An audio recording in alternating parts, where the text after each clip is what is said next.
A Fox News alert: the Trump administration's crackdown on illegal immigration now underway. There will be ICE raids in 9 cities, but protesters and elected officials could make things difficult for ICE agents. Joining us now, the acting ICE director, Matt Albence. Mr. Director, what is happening this morning at this moment? Well, I won't speak to specifically anything that's going on in an operational perspective. The overarching concern when we conduct any sort of enforcement operation is the safety and security of both our officers that are conducting the operation as well as the public. But I will say that I think using the term raid does everybody a disservice. We are doing targeted enforcement actions against specific individuals who have had their day in immigration court and have been ordered removed by an immigration judge. We are merely executing those lawfully issued judge's orders. That's an important point to make, Director. These individuals had their day in court, and now they have been deemed appropriate for removal. And we understand there is somewhere around 2,000. I know you can't speak to specifics, but try and give us, if you will, some indication of who these individuals are. Well, these are individuals who have come to this country illegally, had the opportunity to make an asylum claim in front of an immigration judge, and most of them chose not to avail themselves of that opportunity and didn't even show up for their first hearing. But in addition to that, we went above and beyond in this circumstance and gave these individuals back in February an opportunity to turn themselves in to arrange for an orderly process to be removed from the country. Vast majority of them, only 3%, actually responded to those letters and came in and arranged for those processes to go through. The rest of them ignored not only the judge's orders, but also our request for them to come in. At this point, we have no choice but to go out and execute those lawfully issued removal orders from an immigration judge. Director Albence, mayors across the country are actually encouraging people to resist these enforcement operations. I want you to take a listen. I'd like your reaction.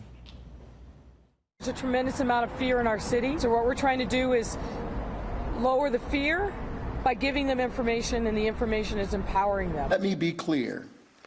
We do not assist with immigration enforcement. We have been and will be and will continue to be a sanctuary city. We will continue to stand behind our immigrant communities. There's anxiety that's being created, not just in our immigrant community, but with anyone who has passion, compassion, and concern for human beings.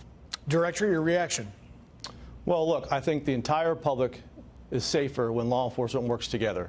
There are those occasions in which we don't ask law enforcement to enforce immigration laws on our behalf. Most of our interaction with law enforcement is simply information sharing, or most times it's actually just trying to get access to individuals that those agencies have already arrested and are sitting in their custody in their jails, where we want access to make sure that we know who's in those facilities, are they here legally, and if they're not here illegally, then we remove them from the country. It's incredulous that it's okay for these law enforcement agencies and these jurisdictions to enforce the laws that they're sworn to uphold, but when we come in to do our enforcement that we're sworn to uphold, all of a sudden it's a problem. Director, ICE has just released moments ago a declined detainer report, a quarterly report. You are going to begin today and do so forth every quarter. What is this? So this is a report that was mandated by the President's executive order back in 2017. What we're doing right now is highlighting the dangers caused by some of these sanctuary cities policies. For example, one of the cases that we highlight in this report is an individual who was arrested in January of last year in Los Angeles for possession of controlled substance. We lodged a detainer on that individual so that we could take custody of him when he was released by the county. They chose not to honor that detainer, and the next month he's arrested for murder. We have another individual in San Francisco who was arrested 10 times over the course of a single year. That individual is a one-man crime spree, and every single time he was arrested, we tried to get custody of that individual from San Francisco, and they chose not to give it to us. And the sad part is a lot of the law enforcement agencies, they want to cooperate with us. It's the politicians and it's these jurisdictions that prevent them from doing so. We have great relationships across the law enforcement spectrum. The National Sheriff's Association is one of our best friends out there. They want to enforce the law. They want to assist us, but sometimes they're prohibited from doing so by either state laws or executive order. I want to ask you about protesters in Aurora, Colorado, taking down an American flag, raising a Mexican flag. They also raised a Blue Lives Matter flag upside down, the sign for distress, and wrote "Abolish ICE" on it. Well, I think it's disgraceful. These are individuals, both the ones that work in our correctional facilities or the detention facilities that are our contractors, as well as our own officers in there. These individuals are enforcing the laws that Congress has passed. If the individuals don't like the laws that Congress passed, they shouldn't be picketing our buildings. They should be picketing Congress.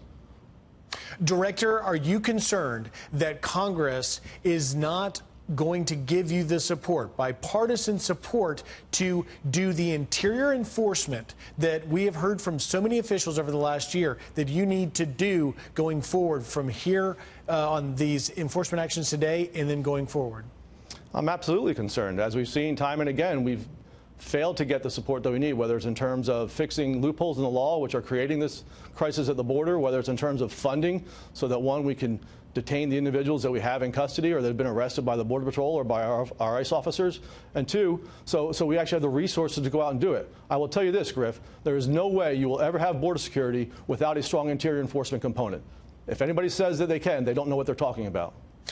Director Albence, we wish you and all of your agents safety today as you carry out the rule of law. Thank you for taking time, and we look forward to hearing more as this debate clearly continues, and certainly, sadly, so does the crisis. Thank you, Director Albence. Thanks for your time. I appreciate it.